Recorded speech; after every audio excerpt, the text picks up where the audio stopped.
orang tua Mirna terbukti juga istrinya dia meninggal juga. Itu juga jadi pada pertanyaan, kok istrinya meninggal terus?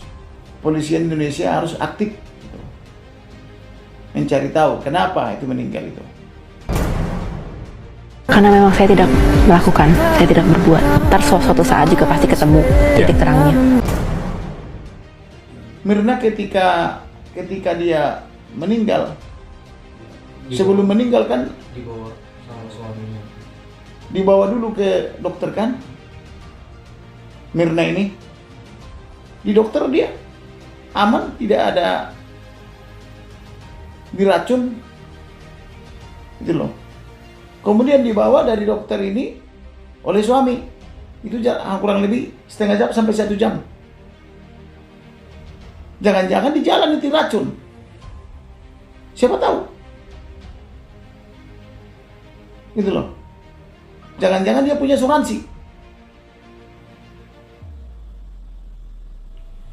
Itu juga jadi bahan pertanyaan. Kenapa balik ke lokus awal Jessica minum kopi sama Mirna, padahal sudah ke dokter, dari dokter sudah dilepas. Ini harus teliti loh. Belum lagi misalnya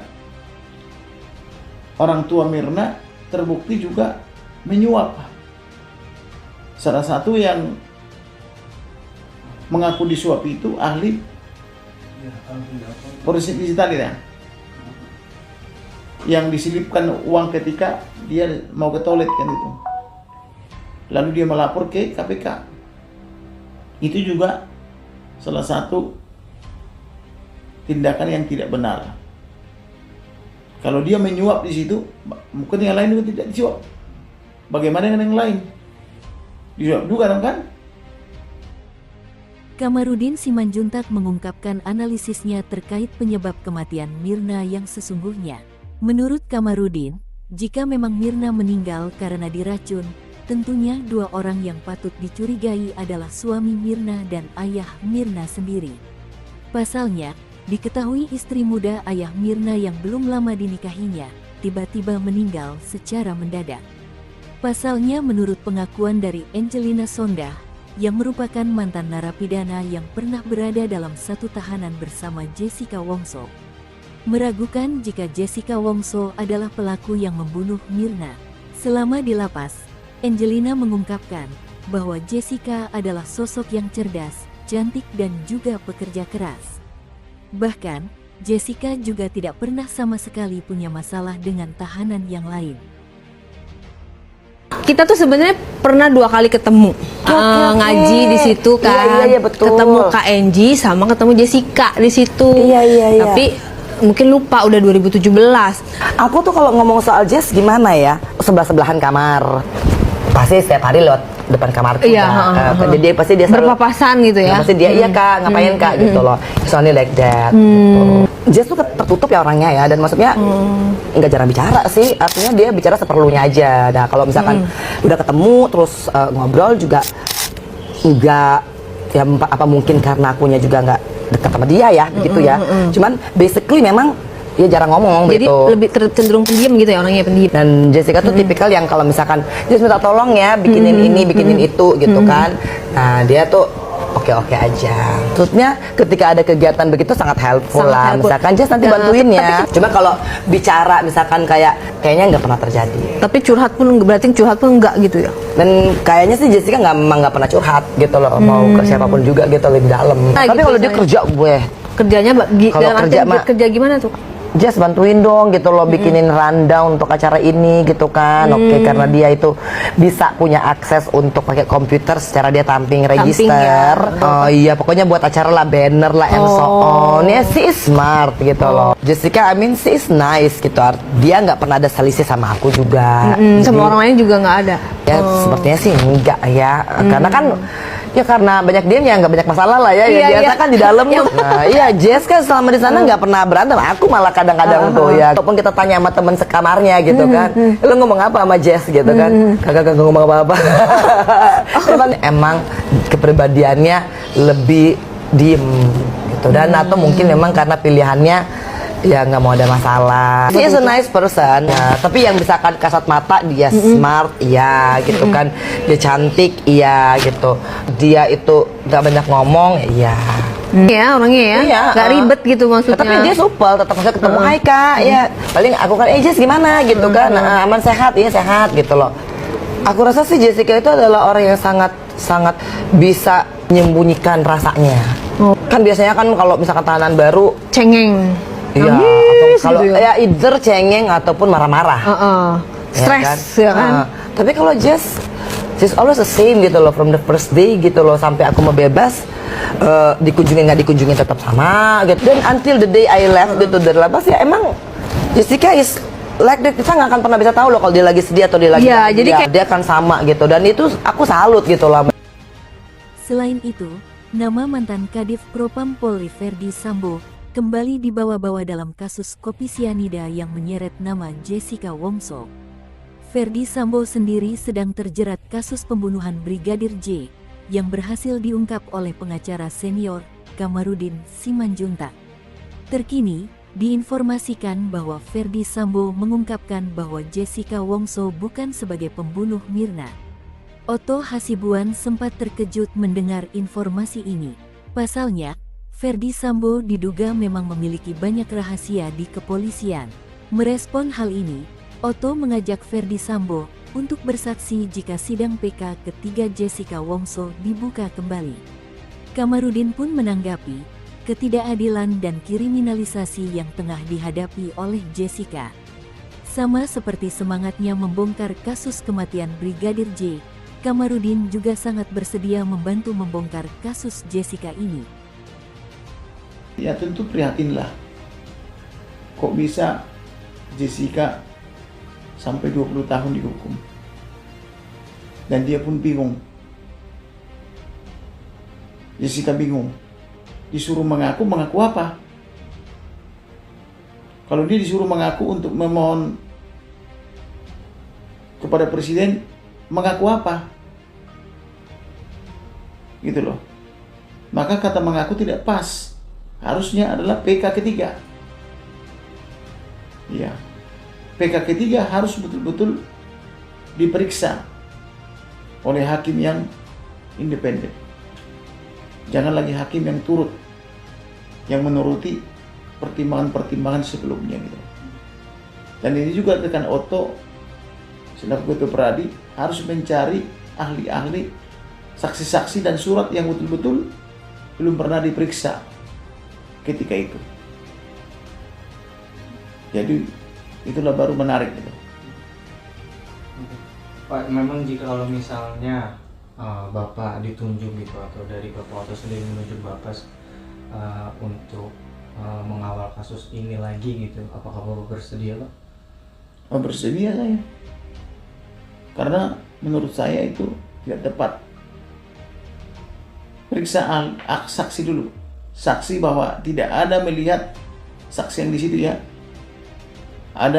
Tidak ada melihat bahwa Jessica meracun dengan sianida. Sianidanya dibeli dari mana pun tidak terungkap sampai sekarang. Yang kedua, surat. Sangat concern pemikiran saya bahwa kasus ini harus dibuka kembali. Tidak boleh menggunakan alasan ini sudah mempunyai kekuatan hukum tetap. Keadilan lebih tinggi daripada segalanya. Kalau memang diajukan PK kedua dan alat buktinya masih seperti sekarang, hakim harus menjatuhkan ini bebas. Karena tidak ada satu bukti pun yang menunjukkan bahwa pelakunya adalah Jessica. Kalau terbukti Jessica pelakunya, ya silakan Jessica dihukum. Tapi kalau tidak terbukti, silakan dibebaskan dan negara harus merehabilitasi.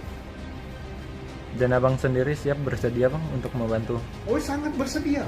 Karena dihukum karena rekayasa itu sakit. Seandainya Jessica atau lawyernya mengajukan PK lagi yang kedua, hakim Mahkamah Agung harus sangat serius menyiapkan baik perangkatnya maupun sistemnya dan seterusnya. Bahkan saran saya jika itu terjadi, mereka buka lagi persidangan. Bisa digelar secara transparan? tidak ada halangan untuk itu. Jikalau mereka mau melakukan supaya dapat ruang untuk membuktikan novum-novum baru yang diajukan. Iya. Karena kan yang PK yang kemarin kan tidak digelar secara transparan ya, hanya pada saat di pengadilan negeri. Ya, itu tinggal berkas-berkas saja. Ya selanjutnya kan hanya berkasnya yang disidangkan ya. Kalau yang ini berkasnya doang aja yang disidangkan. Saya ingin mau mengatakan kalau biasanya di Mahkamah Agung tidak ada sidang yang dibuka lagi, persidangan seperti biasa karena hanya mengkoreksi putusan yang ada itu saja. Bisa memutuskan ini terbuka, persidangan terbuka, transparan atau tertutup, siapa yang bisa memutuskan? Mahkamah Agung sendiri. Mahkamah Agung Majelis sendiri. yang mengerti. Walaupun ada permintaan dari DPR bisa. Ya, kita harus meminta. Ini misalnya, ini bagian kalau kalau seandainya nanti diajukan ini bagian dari saya, Hinca Panjaitan, anggota Komisi 3 dari Partai Demokrat, meminta Mahkamah Agung untuk mendengarkan suara netizen ini, buka lagi sidangnya untuk memastikan keadilan itu, karena semua gelisah gitu. Nggak boleh itu kemudian udah nggak perlu gitu. Nggak boleh. Tidak boleh, karena rasa keadilan tidak boleh dipermain-mainkan. Dia harus suci itu, diadili dan disampaikan gitu. Kalau betul-betul dia terbukti, putuskanlah. Kalau dia tidak terbukti, putuskan juga lah. Nah, tapi Anda harus merespon suara masyarakat. Soal apakah Jessica bisa dibebaskan dengan laporan ini, bukan itu poinnya. Artinya ini ada indikasi proses penyidikan dulu nggak benar. Kenapa kita bilang nggak benar? Semua putusan pengadilan dari PN, PT, sampai Mahkamah Agung, pertimbangan majelis hakim kalau dibaca, alat bukti utama yang diperpentingkan itu CCTV loh, barang bukti utama yang dipertimbangkan. Kenapa? Karena nggak ada saksi yang ngelihat Jessica masukin. Betul. Terus saya nggak mau komentari lah, kalau memang Jessica memasukkan barang bukti, dari mana sianidanya nggak pernah dibuktikan. Karena sianida kan bukan barang yang beredar bebas. Bukti pembeliannya nggak ada. Betul. Anggota DPR RI fraksi Demokrat, Hinca Panjaitan, dengan mantan Kabareskrim Susno Duaji, tegas mendukung dan meminta agar kasus Jessica Wongso segera dibuka kembali. Susno Duaji mengatakan, peradilan terhadap Jessica Wongso dinilai sesat karena hakim melakukan vonis hukum pada kasus kopi sianida, namun tanpa ada bukti direk atau bukti langsung. Menurut Susno, sangat tidak masuk akal jika Jessica berniat membunuh Mirna dengan cara meracuni namun masih berhadap-hadapan dengan Mirna. Susno mengungkap, hal itu sama sekali tidak menunjukkan karakteristik orang yang hendak meracuni. Sedangkan, menurut Hinca, jika Jessica terbukti tidak bersalah, maka negara harus bertanggung jawab atas keadilan bagi Jessica. Lah, orang mati, nggak bisa saja mati bukan karena racun. Dan saya jadi penyidik cukup lama ya, sampai jadi Kabareskrim. Kalau mau bunuh orang dengan cara meracun, tidak berhadapan-hadapan. Bodoh sekali, apalagi seorang Jessica yang sudah terdidik, sekolah di luar negeri. Saya mau bunuh, ya nggak mungkin lah saya meracun orang berhadapan-hadapan. Ya kalau mau meracun ya saya kirimi makanan, alamat pengirim nggak jelas, ya baru. Oh tapi mungkin, oh Pak nanti di tubuhnya ditemukan sianida. Nah, sianidanya berapa banyak? Kemudian sianida sekian itu mematikan apa tidak? Kapan diotopsinya? Ya jadi tidak ada keterangan alat bukti langsung yang mengatakan Jessica adalah pelakunya dan Jessica yang memasukkan racun itu. Jadi berdasarkan dugaan-dugaan. Lalu, jika Jessica terbukti tidak bersalah di sidang PK kedua nanti, benarkah para penegak hukum yang mengadili Jessica pada saat itu sangat pantas untuk dicopot jabatannya dan layak untuk dipecat menjadi jaksa dan hakim? Pada saat si orang tersebut, misalnya nih kita katakan Jessica, 7 tahun, ternyata dia tidak bersalah misalnya, dia harus bebas demi hukum gitu ya, pulang. Akhirnya si Jessica ini berhak nggak menuntut orang-orang yang sudah mempidanakan tersebut? Oh, oke. Jadi gini, tidak baik jaksa maupun hakim punya hak imunitas yang tidak boleh dituntut karena putusannya yang salah. Baik kepolisian juga? Secara pidana ya, tidak boleh. Karena memang itu tugas dia. Tetapi dampak lain dari hukuman itu banyak. Melanggar etik, melanggar integritas, yang berakibat pada jabatannya. Oh, jadi bukan vonisnya. Ya, contoh nih, ini sering nih aku mau buat contoh yang agak unik nih. Wasit. Wasit. Di lapangan. Penalti itu. Oke, selesai. Udah menanglah si A. Karena tadi itu gol. Tapi setelah selesai, dibuka rekamannya itu salah dia. Jadi golnya tadi nggak mungkin dianulir. Tapi si wasit nggak akan pernah jadi wasit lagi. Karena mengambil kesalahan yang fatal atas profesi atau keputusan yang diambilnya. Susno pun mengungkap, para penegak hukum tersebut telah berdosa besar kepada Jessica, karena dengan berani menghukum orang yang tidak bersalah.